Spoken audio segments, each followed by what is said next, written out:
إن الحمد لله نحمده ونستعينه ونستغفره ونعوذ بالله من شرور أنفسنا ومن سيئات أعمالنا من يهده الله فلا مضل له ومن يضلل فلا هادي له واشهد أن لا إله إلا الله وحده لا شريك له واشهد أن محمدا عبده ورسوله صلى الله عليه وسلم يا أيها الذين آمنوا اتقوا الله حق تقاته ولا تموتن إلا وأنتم مسلمون يا أيها الناس اتقوا ربكم الذي خلقكم من نفس واحدة وخلق منها زوجها وبث منهما رجالا كثيرا ونساء واتقوا الله الذي تساءلون به والأرحام إن الله كان عليكم رقيبا يا أيها الذين آمنوا اتقوا الله وقولوا قولا سديدا يصلح لكم أعمالكم ويغفر لكم ذنوبكم ومن يطع الله ورسوله فقد فاز فوزا عظيما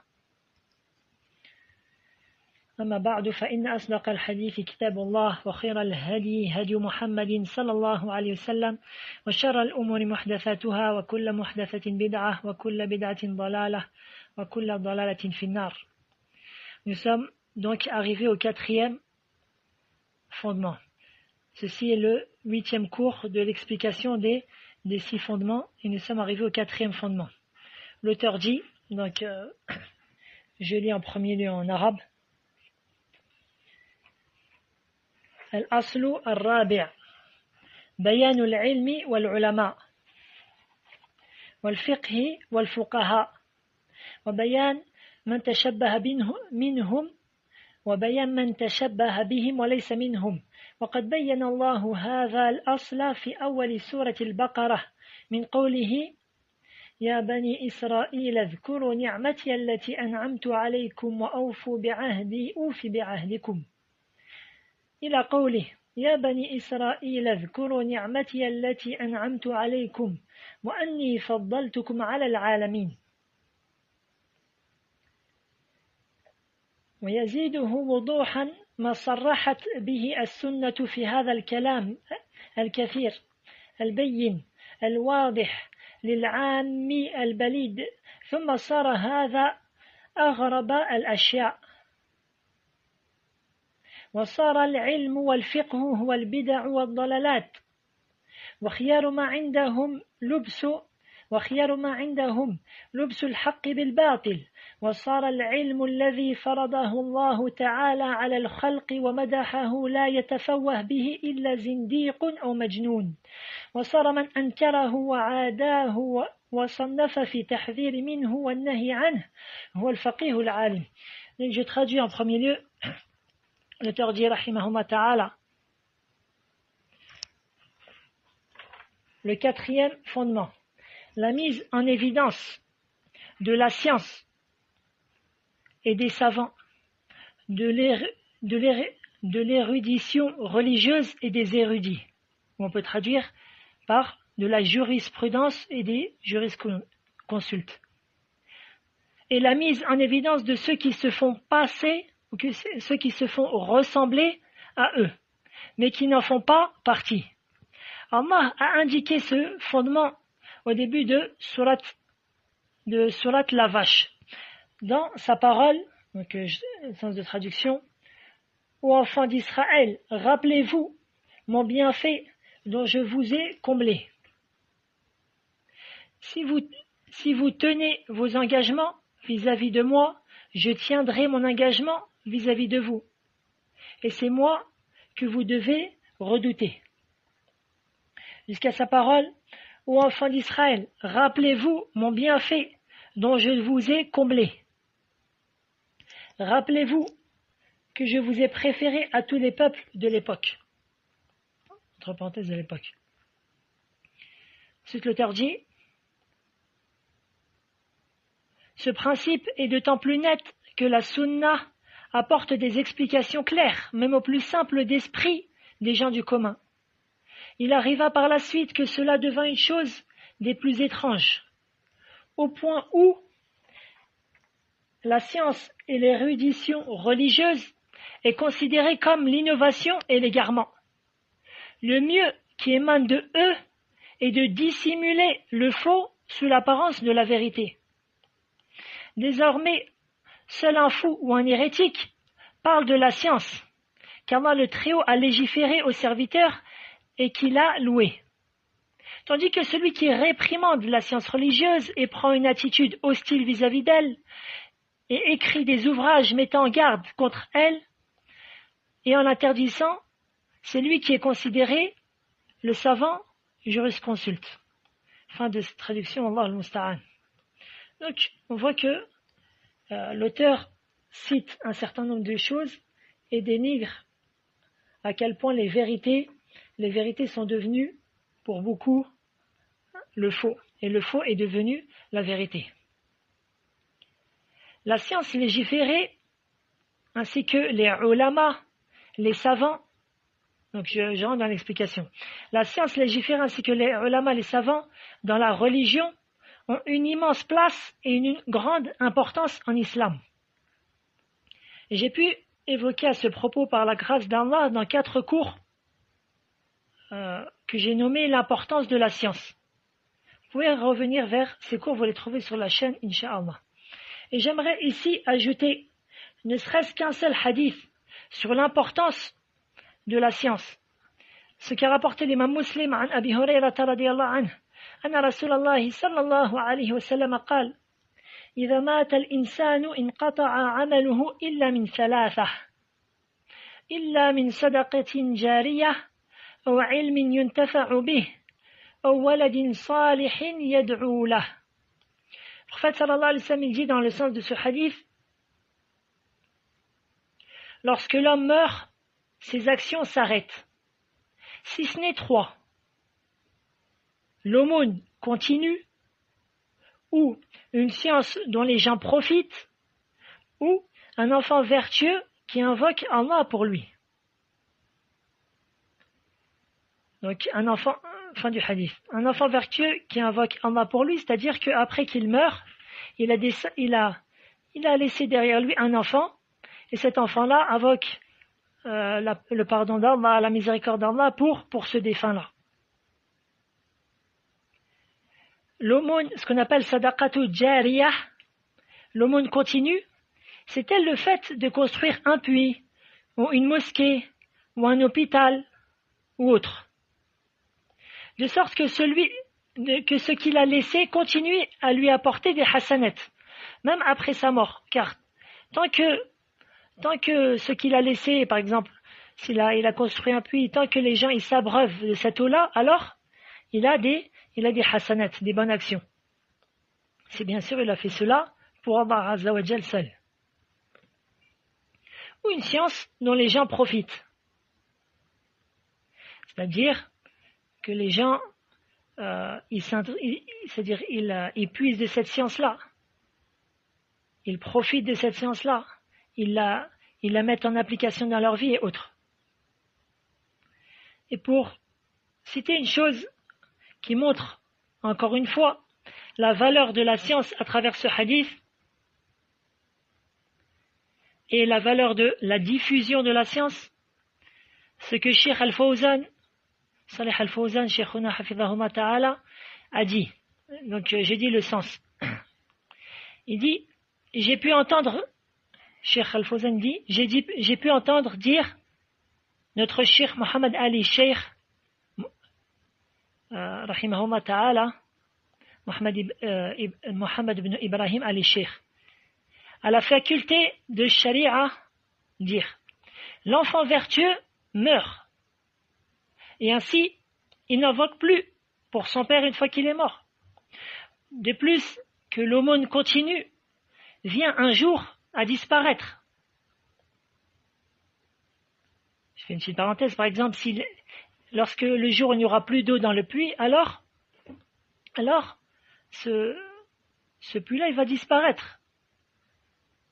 Et ainsi, la personne, elle n'aura plus de hasanat pour ce puits-là. Mais la science qui est bénéfique pour les gens reste. Ainsi, on voit la supériorité de la science bénéfique dans ce hadith-là. Fin de citation dans le sens. Tu vois par exemple que les imams de la Sunna, ceux qui ont écrit Kutub al-Sunnah, les auteurs des Al-Kutub al-Sitta, c'est-à-dire des 6 principaux livres qui ont regroupé les hadiths du prophète sallallahu alayhi wa sallam, à savoir Al-Bukhari et Muslim et Abu Daoud, Tirmidhi, Al-Nasa'i et Ibn Majah, rahimahumullah. Ceux-là sont morts depuis plus de 1000 ans. Et leur science, c'est-à-dire la science qu'ils ont regroupée dans ces livres bénéfiques, sont toujours bénéfiques pour la communauté. Et on espère qu'ils continuent par cela à être récompensés. Rahimahumullah. Lorsque Cheikh al-Islam Ibn Taymiyyah est décédé, tandis que, comme vous le savez tous, Cheikh al-Islam Ibn Taymiyyah n'a jamais pu se marier, et donc il n'a pas eu d'enfant. Son élève, ou un de ses élèves, Ibn Kathir, rahimahullah ta'ala, a dit, donc après le décès d'Ibn Taymiyyah, لم يترك ولدا صالحا يدعو له لكنه ترك أمة صالحة تدعو له. Ibn Kathir a dit, il n'a laissé derrière lui aucun enfant vertueux qui invoque pour lui. Cependant, il a laissé une communauté vertueuse qui invoque pour lui. فنسأل الله تعالى أن يرحمه وأن يرحم جميع علماء المسلمين. Bref, la science légiférée. Qu'est-ce que la science légiférée? C'est la science qu'Allah a fait descendre sur son messager, sallallahu alayhi wa sallam. Parmi les preuves, elle a guidé. Telle est la science, telle est la définition que Cheikh al-Uthaymin a donnée. Pour revenir à la parole de l'auteur, il dit donc, rahimahullah, la mise en évidence de la science légiférée et des savants, de l'érudition religieuse et des érudits, qu'on peut aussi traduire, donc j'ai dit, par la jurisprudence et les jurisconsultes, et la mise en évidence de ceux qui se font passer, c'est-à-dire que ceux qui se font passer ou qui se font passer pour eux, mais qui n'en font pas partie. Donc l'explication. Ainsi, le fait de faire la distinction entre les savants et ceux qui s'en font passer sans en faire partie est très important. Il y a un très grand nombre de musulmans de la masse, et même parmi les étudiants en sciences, n'ont pas cette distinction-là. Ainsi, ils tombent dans de grands problèmes qui n'en finissent pas. Nas'alullah al-afiyah. Et ce, comme je le détaillerai dans le prochain cours, car Allah Ta'ala nous a ordonné de revenir vers les savants. Fas'alu ahla dhikri in kuntum la ta'lamun. Et interrogez les gens du rappel, c'est-à-dire les gens de science, si vous ne savez pas. Donc la personne, Allah Ta'ala dans ce verset-là, a divisé les gens en deux. Ceux qui ont le savoir et ceux qui ne l'ont pas. Et ensuite Allah Ta'ala a ordonné ceux qui n'ont pas le savoir de revenir vers ceux qui ont le savoir afin qu'ils les éclaircissent. Donc, il nous est demandé de savoir qui sont les savants vers qui nous devons revenir. Et je me rappelle avoir entendu Sheikhuna Mohammed Saïd al-Aslan, hafidhahullah ta'ala, en haut du minbar dire, lorsque j'étudiais en Égypte, et celui qui ne distingue pas entre le savant et l'étudiant en sciences n'est pas un salafi, c'est-à-dire il n'est pas parmi ceux qui suivent vraiment les pieux prédécesseurs. Cheikh Aman al-Jami, rahimahullah ta'ala, a une belle parole dans l'explication de ce fondement-là que je vais lire. Je commence par la langue arabe. قال رحمه الله تعالى: كثر الذين تشبهوا بالعلماء والفقهاء بل في هذه الآونة غلب صغار طلبة العلم على العلماء فصار لفظ العلماء والدعاة علما بالغلبة على أولئك الذين يشاغبون فأخذوا هذا اللقب من العلماء واستنكروا للعلماء وزهدوا الناس في العلماء. أما العلماء الذين هم على وصفنا ربما تنكر لهم بعضهم فأنكروا علمهم وحاولوا أن يحولوا إلى أنفسهم صفة العلم وصفة الفقه وحمل الدعوة والله المستعان. Donc il dit qu'Allah lui fasse miséricorde, a augmenté le nombre de personnes qui se font passer pour des savants et des fuqaha, des érudits. Plus encore, dans la période à laquelle nous vivons, les petits étudiants ont pris le dessus sur les savants, au point où le mot savant et prédicateur est devenu un signe de triomphe de ces perturbateurs qui ont dérobé ce nom des vrais savants. Puis, ils les ont reniés et ont éloigné les gens des savants.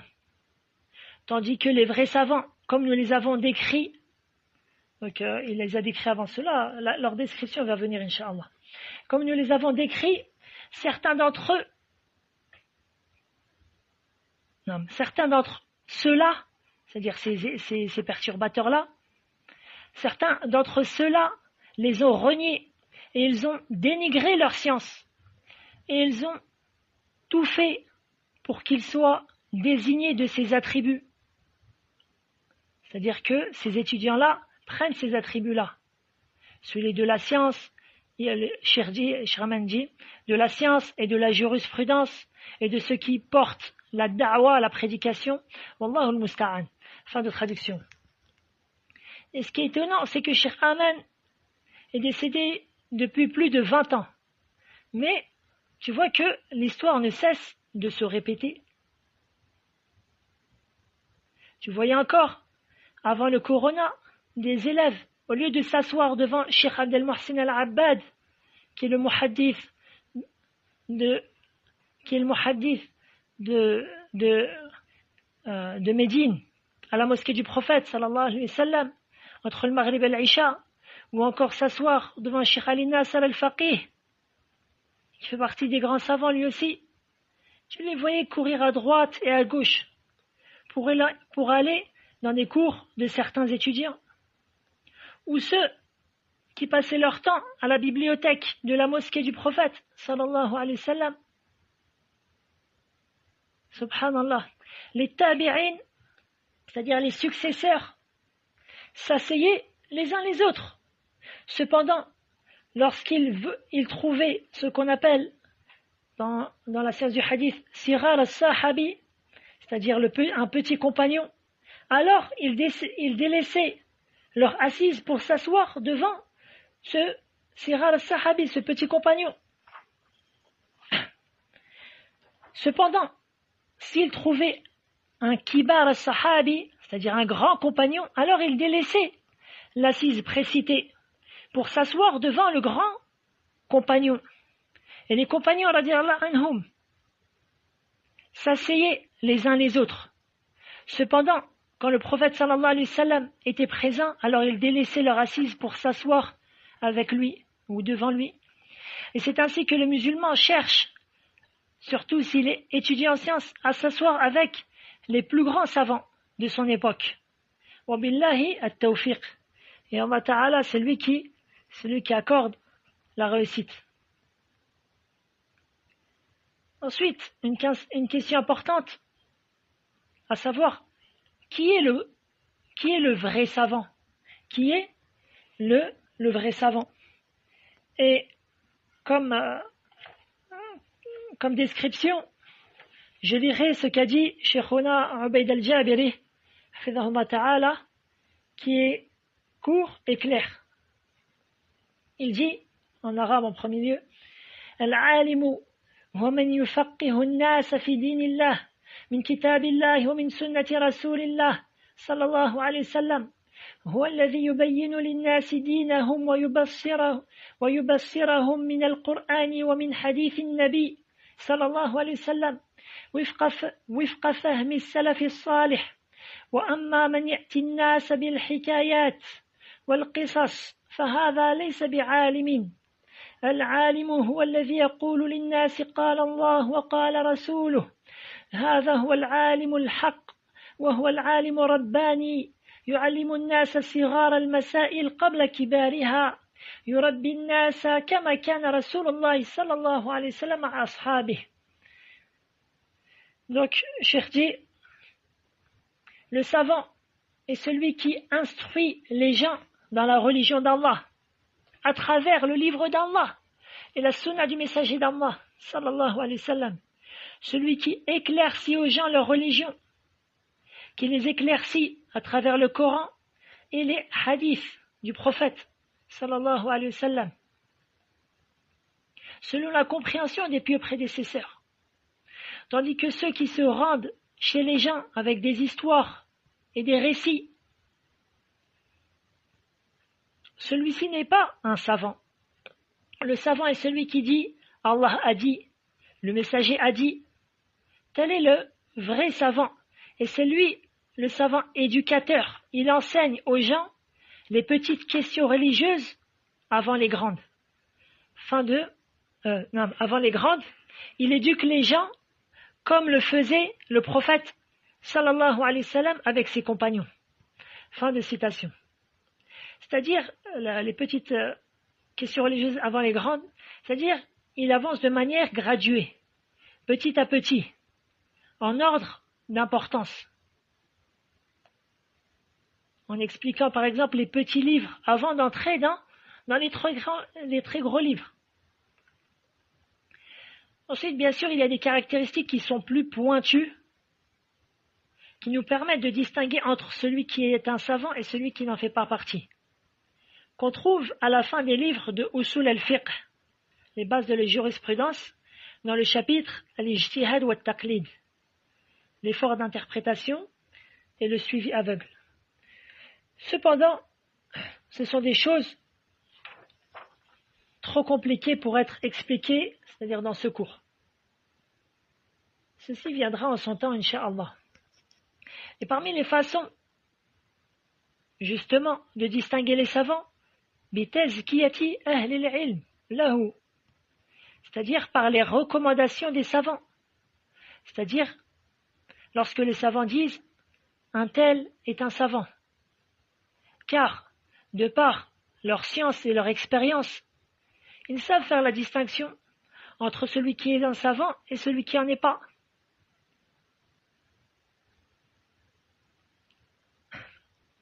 Cheikh Al-Uthaymin, rahimahullah ta'ala, a décrit ceux qui se font passer pour des savants, mais n'en font pas partie.